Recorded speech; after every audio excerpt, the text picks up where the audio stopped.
Berikutnya ini gambaran dari Sing Planner ya. Sing Planner itu buku ya, buku. Jangan teman-teman pikir apa gitu, aplikasi mungkin enggak. Kita masih lebih prefer bentuknya buku gitu. Bukunya kayak gini bentuknya, warnanya hitam, ya. Panjangnya sekitar 21 senti, lebarnya 15 senti, tebalnya sekitar 2 senti, dan beratnya 0,5 gram. Lengkap nih kayak orang mau jualan. Ya saya hafal karena waktu pertama kali punya itu saya excited banget, saya ukur-ukur gitu. Dan nantinya sih buku ini nanti yang bakal nemenin teman-teman selama 13 minggu. Setiap 13 minggu teman-teman akan butuh 1 buku seperti ini. Ya, jadi mungkin Anda harus menyiapkan space di tas Anda, dan karena ini akan mungkin harus Anda bawa terus kemana-mana, dan secara sistematis Sing Planner ini akan membantu Anda insya Allah akan menjadi lebih produktif. Lembar demi lembar nanti kita akan bahas bagaimana cara menggunakannya. Nah, ngomong-ngomong, kenapa Sing Planner itu dikemas dalam bentuk buku, bukan dalam bentuk aplikasi. Jadi bisa masuk handphone, kita bisa buka di mana aja, kita bisa bawa dengan mudah gitu kan. Mungkin ada yang nanya kayak gini, banyak hal dipertimbangkan kenapa Sing Planner sampai hari ini masih dalam format yang harus Anda tulis dengan tangan secara manual. Salah satunya mungkin karena kami mempertimbangkan kesehatan, baik itu kesehatan mental ataupun kesehatan fisik Anda. Kalau diingat-ingat kembali, kapan terakhir kali Anda menulis manual? Bahkan, kalau bukan harus menulis Sing Planner, ada mungkin teman-teman yang bahkan mungkin udah lama sekali tidak tulis tangan, tidak tulis manual.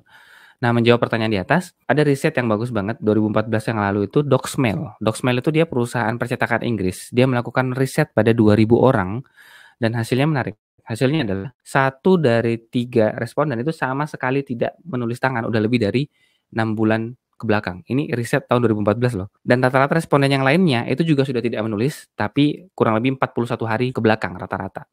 Padahal kalau kita mau jujur ya, menulis tangan cara neuroscience itu mengasah otak. Profesor psikologi ya, dia dari Geneva University namanya Edward Gentas. Dia ngomong kayak gini, menulis itu aktivitas yang rumit, butuh latihan, butuh keterampilan, hasil dari kombinasi gerakan tubuh. Jadi kalau teman-teman nonton film Jepang atau nonton film Cina jadul yang zaman-zaman perang ya, bukan jadul tuh maksudnya kita nonton yang eranya tuh era-era zaman perang gitu. Saya suka lihat anak-anak di era itu dikasih lihat, diperlihatkan di film, utamanya anak-anak raja, itu pasti semuanya wajib latihan kaligrafi. Ya di samping mereka tetap wajib latihan bela diri, ya kan, ilmu hukum pemerintahan, ekonomi, wajib belajar bahasa, tapi mereka juga wajib belajar yang namanya kaligrafi. Kenapa? Karena kaligrafi itu selain kata-katanya mengandung makna filosofi di tiap kata yang ditulis, ya kan, tapi juga ternyata latihan menulis kaligrafi itu melatih ketelitian, keterampilan nafas, kemudian juga koordinasi mata dengan tangan, apalagi bahkan meningkatkan kecerdasan. Nah, di zaman kita kecil dulu, kita itu butuh waktu panjang kan buat latihan menulis. Diawali dari kita kenal bentuknya dulu, ya kan? Oh ini. Terus kita belajar untuk mengikuti bentuk, kemudian kita belajar untuk menggabungkan satu bentuk dengan bentuk yang lain sehingga menciptakan makna. Apa itu? Kata. Itu semua butuh latihan. Setelah itu nanti kita akan berlatih lagi untuk menjadi tulisannya lebih rapih. Setelah itu nanti makin dewasa kita akan belajar untuk menulis lebih cepat. Berbeda dengan keyboard masih pencet. Utamanya saat masih itu sebabnya gadget untuk saya pribadi ya. Dan beberapa referensi jurnal yang saya baca dan saya pakai, anak-anak memang nggak cocok dikasih gadget untuk masa-masa belajar mereka. Mereka tuh butuh kertas. Habisin kertas mereka itu. Di rumah saya ini 1 rim itu 1 minggu. Iya, kadang-kadang kita mau tegur juga gimana ya, karena explore mereka di situ. Mereka tuh butuh pensil, mereka butuh krayon.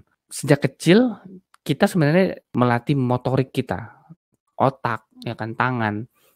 Sama kayak kaki. Kaki kalau kita nggak latih sejak kecil ya, gede kita pasti akan lebih mudah cedera. Kenapa? Karena ketika kita gede, kita akan dipaksa untuk lebih banyak bergerak. Itu ketika anak-anak. Karena gede kita punya banyak tuntutan. Buat luka fisik bisa lebih cepat sembuh. Wow. Ada juga jurnal terbitan dari Advance in Psychiatric Treatment. Jadi dia katakan bahwa mereka yang memiliki kebiasaan menulis manual itu ternyata bisa meningkatkan kesehatan tubuhnya lebih baik. Dimulai dari tentu suasana hati dulu, nanti dikatakan situ bahkan bisa mempengaruhi tekanan darah bisa turun, depresi bisa turun, stres bisa turun. Wow, amazing. Nah, ada juga studi dari Applied Psychology, jadi Health and Well-being. Jadi dikatakan situ bahwa menulis 15 menit setiap hari, utamanya sebelum tidur, malam nih ya, malam. Itu bisa membuat kualitas tidur tuh lebih panjang dan lebih nyenyak ya. Jadi cocok banget kan dengan konsep Zen Planner di mana kita sebaiknya mendesain rencana kita besok di malam hari, ya walaupun ada juga yang bikin di pagi hari. Tapi Anda bisa menulis apapun di malam hari sebenarnya.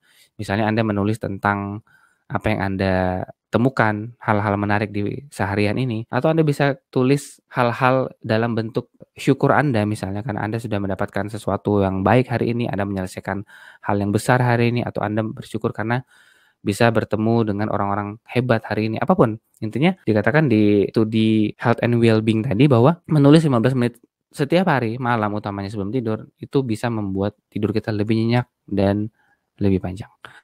Lalu nanti ada yang alasan, "Aduh, saya kan mau hemat kertas, Pak." Asik. Mau, go green, oke. Anda kan bisa pakai stylus. Oke, I'm out, see you in the next slide.